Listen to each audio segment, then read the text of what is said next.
And joining us now here in our studio is Dr. Emily Block, a professor in the Mendoza College of Business and the program director of Business on the Frontlines. Thanks for stopping by, Emily. Thanks for having me. Now, we just chatted a little bit. I think people are going to be surprised what Business on the Frontlines actually is. Tell us about the program. You know, we started this program 6 years ago as a partnership between the Mendoza College of Business and Catholic Relief Services. And since then, we have had 21 groups of students working in 18 different countries, really looking at ways to explore the role of business in rebuilding post-war economies, doing projects with Catholic Relief Services, who's our partner on the ground.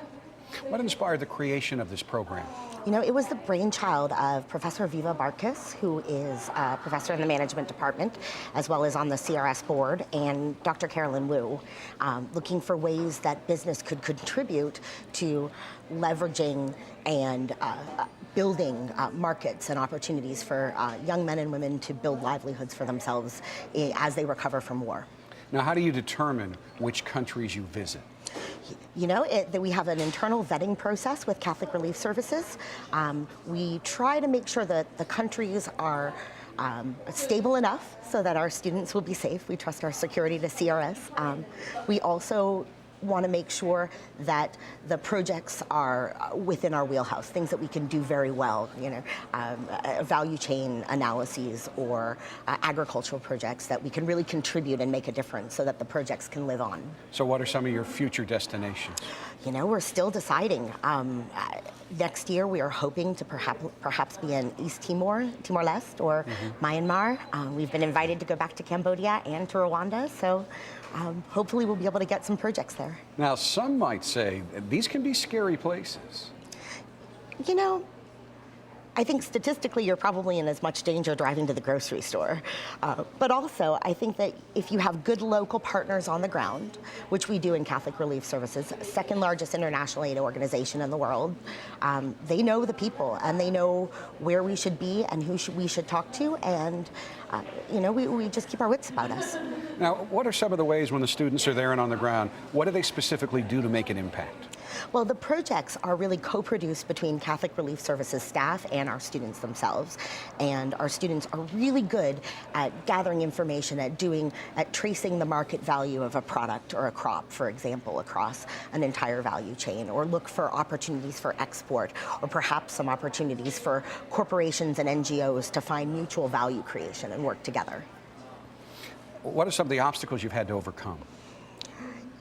It is you know, it's really difficult problem solving in uncertain environments. Our students are asked to be incredibly adaptive and responsive to the changing circumstances.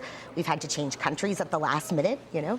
We were going to Lebanon one year and we ended up in Uganda. We were in Uganda and then the LRA, and then we, ended up in Kenya. You know, just they're asked to roll with it. And I think it really creates some good opportunities for our students to engage in real world uncertainty problem solving on the ground. Told me you've been here now for 6 years here at the University of Notre Dame. Is there a story from this program that really stands out in your mind? Oh gosh, you know, there are so many great stories.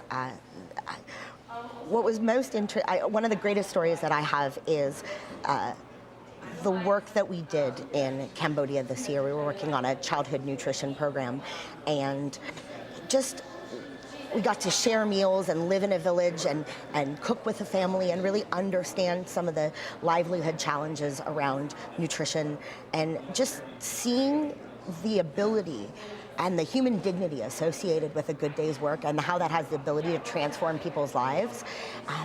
It's really just a collection of individual stories when you look in someone's face and you get to see the joy that they have when they get to have the opportunity to really build their livelihoods for their children. And that's just the best feeling.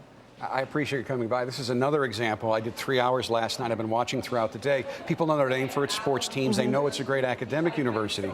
But Notre Dame Day is really starting to show people what Notre Dame does with students even before they graduate in terms of making an impact, not just in this country or around this campus, but all around the world. Absolutely. And we have the best students. We have Mendoza students, Kroc Peace Studies students, Globe students, law school students, and we get the cream of the crop here at Notre Dame in the MBA program, and we're really excited to give them opportunities to do meaningful and work that challenges them. Emily, thank you for coming by. Thanks for having me. Thanks for what you do. That was a pleasure. When we come back, I will be talking